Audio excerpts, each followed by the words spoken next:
Professor अजमत अली और आप देख रहे हैं मेरा चैनल मैथ्स फॉर यू।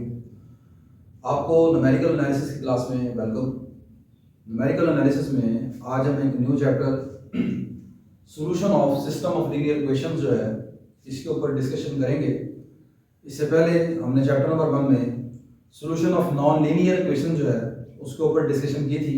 मैंने इस पूरे कोर्स की जो कंप्लीट प्ले लिस्ट है उसका लिंक डिस्क्रिप्शन बॉक्स में रख दिया है। आप उस लिंक पर क्लिक करके इस कोर्स के तमाम लेक्चर को बआसानी देख सकते हैं। लीनियर इक्वेशंस आप जानते हैं ऐसी इक्वेशंस को कहते हैं जिसमें वेरिएबल की जो पावर है वो 1 होती है।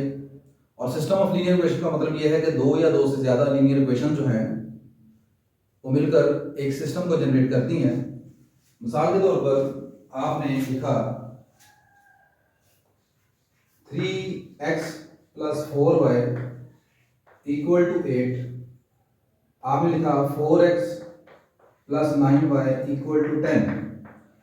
अब आपके पास ऊपर वाली इक्वेशन ये भी एक लीनियर इक्वेशन है, नीचे वाली भी लीनियर इक्वेशन है। जब आप इन दोनों को इकट्ठा करके सॉल्व करेंगे this generates system of linear equations.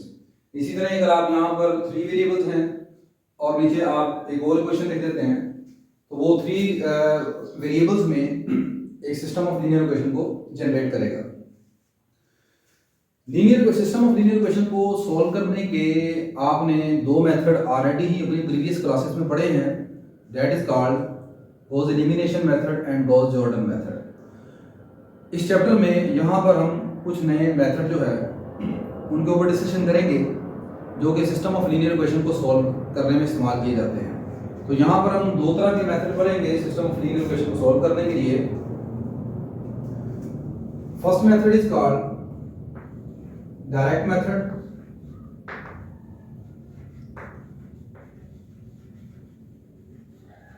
and second method is called iterative method.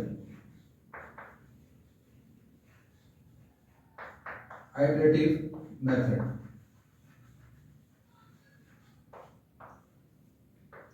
These two methods are used to solve system of linear equations. अब यहाँ से डायरेक्ट मेथड में कौन कौन से मेथड जो हैं जिनको आप डायरेक्ट मेथड कहते हैं। तो डायरेक्ट मेथड में आप का जो पहला मेथड है following methods are called direct methods.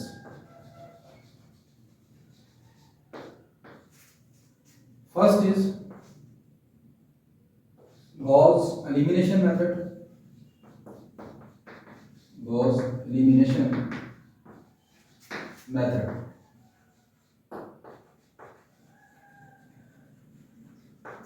Second is Gauss-Jordan method.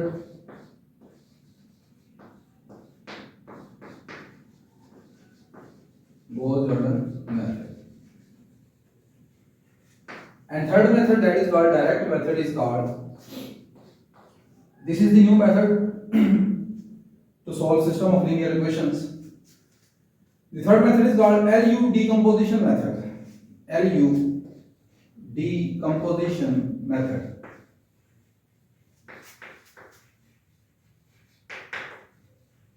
Decomposition method. ये जो तीसरा मेथड है ये आपके लिए एक न्यू मेथड है। इसके ऊपर ही हम यहाँ पर इस चैप्टर में डिस्कशन करेंगे। एलयू डिकम्पोजिशन मेथड को मजीद आप यहाँ पर 3 हिस्सों में डिवाइड कर देते हैं। First is called Doolittle method. Doolittle method. LU decomposition method को फर्दर आप 3 हिस्सों में 3 ब्रांचेस में 3 पार्ट्स में डिवाइड करते हैं जिसमें पहला हिस्सा जो है वो डू लिटिल मेथड है। Second is called Crout method.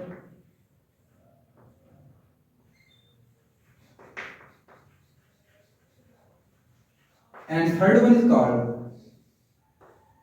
चुलेस्की method.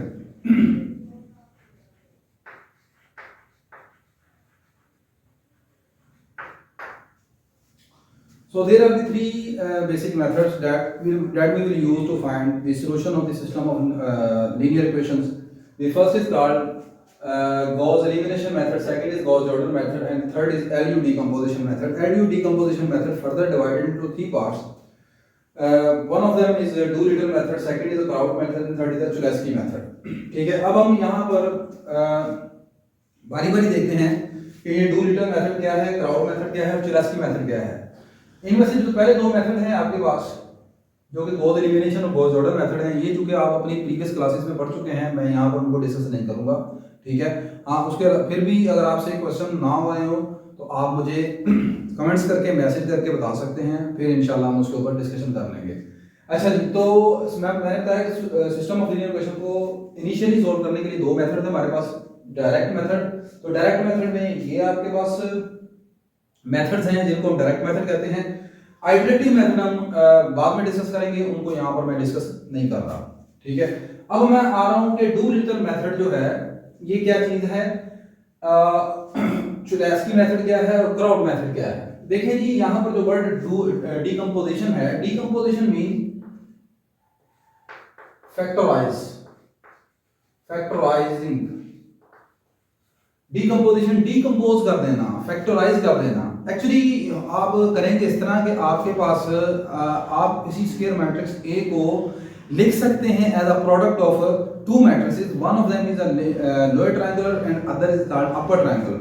मतलब आपने जो इस चैप्टर में इन मैथड्स को समझने के लिए जो इंपॉर्टेंट चीज आपने याद रखनी है वो ये है, not N E square matrix can be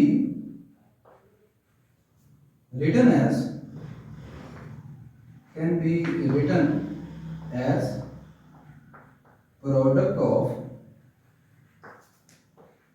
two matrices,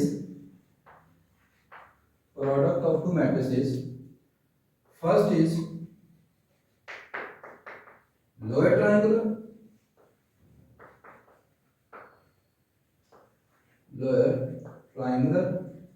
and second is upper triangular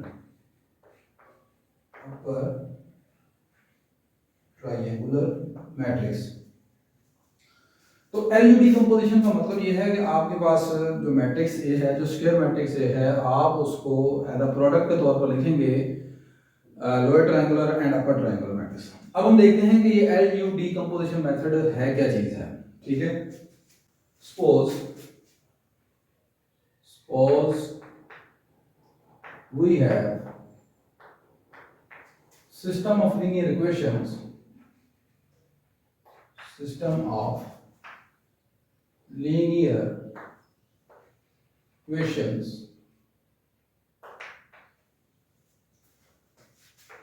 ax equal to b।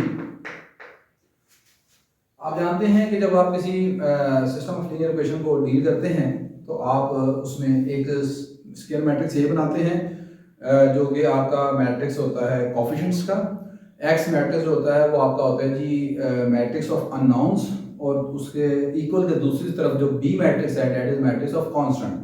तो आप उसे लिख लेते हैं इस तरह ax इक्वल टू b। तो हमारे पास सिस्टम ऑफ लीनियर इक्वेशन है जिसको हमें ये सॉल्व करना है। अब मैं आपको क्या बता रहा हूं कि एल डीकंपोजिशन मेथड क्या है। इसमें सबसे पहले हम जो सब्स्टिट्यूशन करेंगे वो ये है, लेट कर लेंगे कि मैट्रिक्स ए जो है वो एल टाइम यू के बराबर है, where L is a lower triangular matrix and U is upper triangular matrix.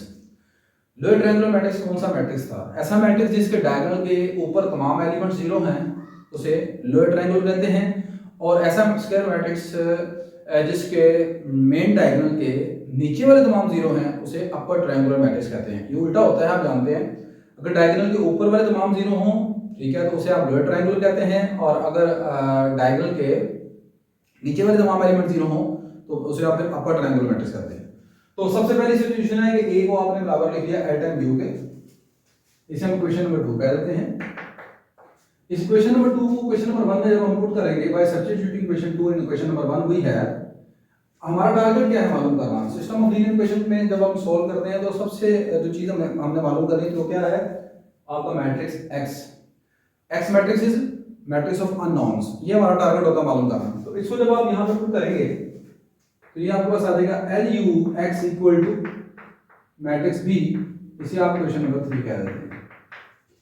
अब इसके बाद ये जो आपका यू एक्स मैट्रिक्स बना है, इसे वाई लेट कर लें, L U x lux, lux साबुन का आपको पता ही होगा जी, ठीक है। तो मैट्रिक्स यू एक्स जो है इसे लेट कर लेते हैं आगे, let U X is equal to Y, where Y is a column matrix, column vector. आप कॉलम वेक्टर जानते हैं, ऐसे वेक्टर ऐसे मैट्रिक्स को कहते हैं जिसका सिर्फ एक ही कॉलम होता है।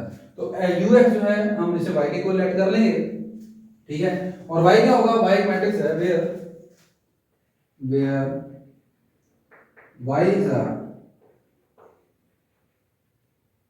Column vector. मिसाल के तौर पर अगर आपके पास सिस्टम ऑफ क्वेश्चन 3 वेरिएबल्स का है तो फिर y कुछ इस तरह का होगा आपके पास, y will be y1 y2 y3, अगर आप ये सिस्टम ऑफ क्वेश्चन सॉल्व करें 3 वेरिएबल्स में, ठीक है। अच्छा, तो y is a column vector, इसे आप क्वेश्चन नंबर 4 कह देते हैं। इस क्वेश्चन नंबर 4 को आप क्वेश्चन नंबर 3 में पुट कर देते हैं, put 4 in 3, we have ly equal to b, ठीक है। तो ये आपके पास टोटल 5 क्वेश्चन बनेंगी।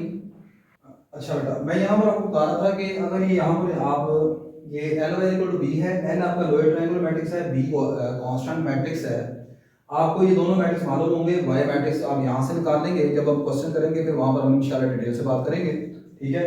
y भी रहेगा, y को यहाँ पर सब्स्टिट्यूट करेंगे, u भी हमारे पास मौजूद होगा, ठीक है, u को आप दूसरी साइड पर शिफ्ट करेंगे, इनवर्स बन जाएगा, ठीक है। तो यहाँ से मैट्रिक्स x निकल आएगा, ठीक है। इनवर्स ना भी हो उसको मल्टीप्लाई करेंगे, कंपेयरिंग कर लेंगे, ठीक है।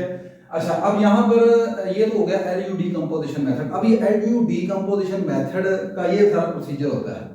ये एलयू डीकंपोजिशन मेथड, अब हमने ये देखना है कि ये डू लिटिल मेथड कब बन जाता है, ठीक है, क्राउड मेथड कब बन जाता है, और चुलेस्की मेथड कब बन जाता है, ठीक है। अच्छा, अब यहाँ पर जो सबसे इंपॉर्टेंट चीज है वो ये ध्यान में रखिएगा, क्वेश्चन में आपको ये नहीं कहेगा कि आप उसे एलयू डीकंपोजिशन मेथड सॉल्व करें, आपको ये कहेगा कि एलयू डीकंपोजिशन मेथड में आगे इसका नाम लेगा, भाई इसे डू लिटिल मेथड से सॉल्व करें, आप इसे क्राउड मेथड से सॉल्व करें, चुलेस्की मेथड से सॉल्व करें। अच्छा, फर्दर वो कहता है एलयू डीकंपोजिशन मेथड से सॉल्व करें, आपकी मर्जी है, आप इन तीनों में से कोई भी मेथड भी इस्तेमाल कर सकते हैं, ठीक है, क्योंकि ये तीनों ही आपके किसके पार्ट्स हैं, एलयू डीकंपोजिशन मेथड के, ठीक है। अच्छा, अब यहां पर मैं बता रहा था आपको कि ये LU decomposition method, Doolittle method कब बनेगा, सुने।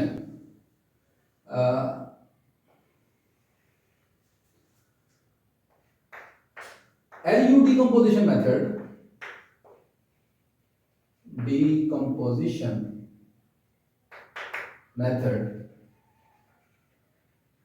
becomes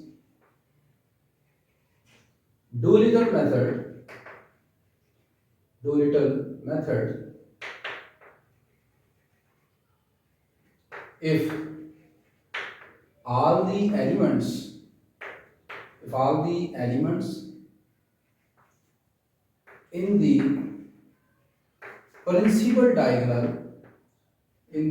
principal diagonal of L, that is lower triangular matrix, are equal to 1,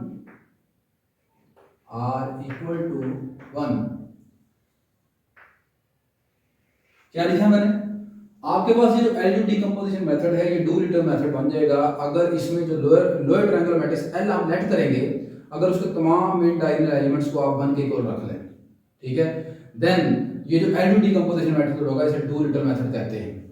मतलब आपने देखें 3x3 मैट्रिक्स में लोअर ट्रायंगुलर मैट्रिक्स इस तरह करेक्ट किया होगा, L11 L22 L33। अब चूंकि ये लोअर ट्रायंगुलर मैट्रिक्स है तो उसके आपका तमाम एलिमेंट ये वाला भी 0 होगा, ये भी 0 होगा, ये भी 0 होगा, नीचे यहां पर होगा L21 L31 L32। अब फर्ज करें कि यहां पर आप इसको भी 1 कंसीडर कर लेते हैं, इसको भी 1 कंसीडर कर लेते हैं, इसको भी 1 कंसीडर कर लेते हैं, देन इन दिस मेथड ये जो आपका एलयू डीकंपोजिशन मेथड है इस केस में ये डू लिटिल मेथड में बदल जाएगा, ठीक है, ये बताया आपको। Second, if in LU decomposition method becomes crowd method if all the elements in the principal diagonal of U all the elements in the principal diagonal of U, यानी कि आपके पास तमाम U U U I J equal to 1 when I और जे same है, यानी कि आपके पास अगर अपर ट्रायंगल मैट्रिक्स जो यू आपने रट दिया है उसके मेन डायगोनल के तमाम एलिमेंट्स आप 1 रख लेंगे, ठीक है। मेन डायगोनल के एलिमेंट्स मतलब जहां पर आई और जे सेम होते हैं, ठीक है।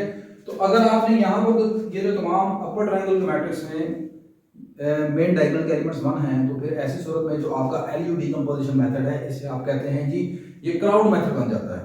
And third one is Cholesky method. Third one is Cholesky method. LU decomposition method में आपने जो लोअर ट्रायंगुलर मैट्रिक्स एन रखा है और जो आपने अपर ट्रायंगुलर मैट्रिक्स यू रखा है, अगर आप यहां पर इनके मेन डायगोनल के एलिमेंट्स दोनों को इक्वल कर लें, यानी कि एल के और यू के मेन डायगोनल के एलिमेंट्स आपस में इक्वल रख लें, तो इन दिस केस आपके पास जो एलयू डीकंपोजिशन मेथड है दैट बिकम्स चुलेस्की मेथड। मतलब क्या है, आपने यहां पर रखा हुआ है लोअर ट्रायंगुलर मैट्रिक्स में मेन डायगोनल के एलिमेंट्स L11 L22 L33, ठीक है। और अपर ट्रायंगुलर मैट्रिक्स आप रखेंगे इस तरह का, अपर triangular matrix is U11 U22 U33। अब ये वाले तमाम जीरो होंगे, ये आपके पास होगा U12 U13, this is U23। अब अगर आप ऐसा करें कि ये जो U11 U22 U33 हैं इनको आप L11 L22 L33 के बराबर कर रहे हैं, 1 के बराबर नहीं, आपस में ये बराबर है, यानी कि आपके पास तमाम U I L I के बराबर हो। बात समझ आई नहीं आई? तमाम मेन डायगोनल के एलिमेंट्स, यानी यहाँ ये U11 L11 के बराबर, U22 L22 के बराबर और U33 L33 के बराबर। दूसरे भाग में आप करेंगे क्या, आपका जो मैट्रिक्स U होगा वो इस तरह का होगा, बिस्मत का होगा चुलेस्की मेथड में। आप यहाँ पर भी L11 लिखोगे, यहाँ पर भी L22 लिखोगे, यहाँ पर भी L33 लिखोगे, ये बाकी U की शक्ल में रहेंगे, U12 U13 U23, ये 0 ये 0 ये 0। बात में आगे ना आगे अगर ऐसा करेंगे तो then LU decomposition method is called Cholesky method, ठीक है। तो बाकी जो मैंने बताया कि आपका आइटरेटिव मेथड है ये इंशाल्लाह हम नेक्स्ट लेक्चर में डिस्कस करेंगे, यानी जब इसकी बारी आएगी। तो आज के लेक्चर में आपने ये देखा कि आप सिस्टम ऑफ लीनियर इक्वेशंस को दो तरीकों से सॉल्व करते हैं, one is called direct method and other is called iterative method. Direct method में आप फर्दर इन मेथड के ऊपर डिस्कशन करते हैं, Gauss elimination method, Gauss Jordan method and third is LU decomposition method। LU decomposition method को आप further 3 parts में divide करते हैं, first is Doolittle method, second is Crout method, third is Cholesky method. फिर आपको मैंने बताया कि यहाँ पर आप किसी मैट्रिक्स A को लिख सकते हैं as a product of two matrices, उनमें से एक लोअर ट्रायंगल मैट्रिक्स है, अदर अपर ट्रायंगल मैट्रिक्स है। फिर मैंने आपको बताया कि आपका जो LU डीकंपोजिशन मेथड का एल्गोरिथम है, जो प्रोसीजर है वो ये सारा है, इस तरह आपने राइट करना है, ठीक है। ये रेड करना, ये आपने चुलेस्की मेथड से चुलेस्की मेथड करते हैं, डुअलिटल मेथड करते हैं, क्राउड मेथड करते हैं, ये सपोजिशन ऐसे ही रहेगी तीनों में। फिर आगे ये डिपेंड करता है कि आपने अगर डुअलिटल मेथड इस्तेमाल करना है तो फिर उसमें जो लोअर ट्रायंगल मैट्रिक्स की मेन डायगोनल एलिमेंट्स हैं, मेन एंट्रीज हैं डायगोनल की, उनको आप 1 कंसीडर करेंगे। अगर आप क्राउड मेथड इस्तेमाल करना चाहते हैं तो प्रिंसिपल डायगोनल की आपके पास यू में मैट्रिक्स यू में प्रिंसिपल डायगोनल की तमाम एंट्रीज 1 होंगी। और अगर आप चुलेस्की मेथड इस्तेमाल करना चाहते हैं तो फिर डुअलिटल मेथड और क्राउड मेथड में सॉरी एल और यू में दोनों मेन डायगोनल एलिमेंट्स आपस में आप इक्वल रख लेंगे, ठीक है। तो आज के लेक्चर में सिर्फ इतना ही, इंशाल्लाह इसके ऊपर जो क्वेश्चंस हैं वो हम नेक्स्ट लेक्चर में डिस्कस करेंगे, ठीक है। वीडियो की जो लेंथ है उसको मद्देनजर रखते हुए, ठीक है। तो नेक्स्ट लेक्चर में देखिएगा हम डिस्कशन करेंगे डुअलिटल मेथड के ऊपर, ठीक है। वीडियो अच्छी लगी तो लाइक कर दीजिएगा, शेयर कर लीजिएगा। अल्लाह हाफिज़।